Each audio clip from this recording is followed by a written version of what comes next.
माननीय अध्यक्ष जी, जो माननीय मंत्री जी ने जवाब दिया है उसी जवाब के आधार पर ही मैं बात कर रहा हूं, कोई नई बात मुझे नहीं करनी।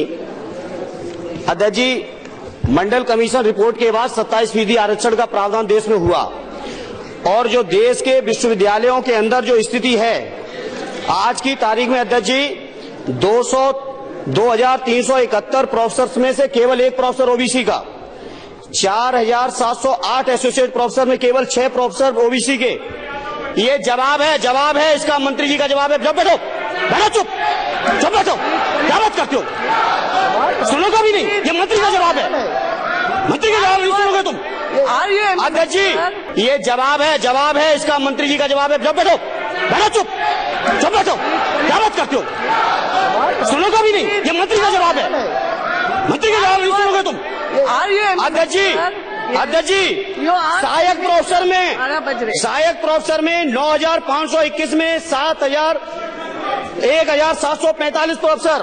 माननीय मंत्री जी, मंडल आयोग की सिफारिश देश के संविधान, इसी सदन के पास किए हुए कानून की भावनाओं के अनुरूप मेरा एक ही आपसे प्रार्थना भी है और सवाल भी है कि मंडल आयोग की रिपोर्ट के अनुसार जो 27% हक पिछड़ों को मिलना चाहिए, ये केंद्रीय विश्वविद्यालयों में कब तक मिलेगा। मैं ये नहीं कहता कि अकेले आपका दोष है, दोष इन लोगों का भी है जो इतने दिनों से चलाए हैं, लेकिन हम इतना जरूर चाहते हैं कि पिछड़ों को न्याय मिले, चाहे आप दो चाहे कोई दो, और नहीं दोगे तो संघर्ष होगा सड़कों पर। एनडीए की ये सरकार 11वां बजट पेश कर रही है, लेकिन इस 11वें बजट के बावजूद अगर मैं देखता हूं तो समाज की जो गरीबों के लिए सबसे ज्यादा जरूरी चीजें हैं, स्वास्थ्य का है तो स्वास्थ्य 2023 और 24 में बजट घटा दिया है।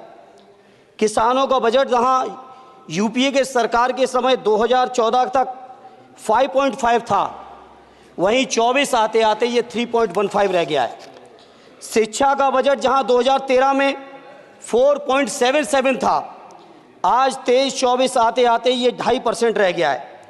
इसी तरह से जितनी भी ज़रूरी चीज़ें हैं, सभापति महोदय, मुझे कहने में कोई संकोच नहीं, ये जो बीजेपी की एनडीए की सरकार है, ये सरकार पूरी तरह से गरीब विरोधी, किसान विरोधी, नौजवान विरोधी, बुनकर विरोधी, छात्र विरोधी, दलित विरोधी, पिछड़ा विरोधी, मजदूर विरोधी, जितनी भी अगर उपाधियां दी जाएंगी सभापति महोदय वो कम हैं।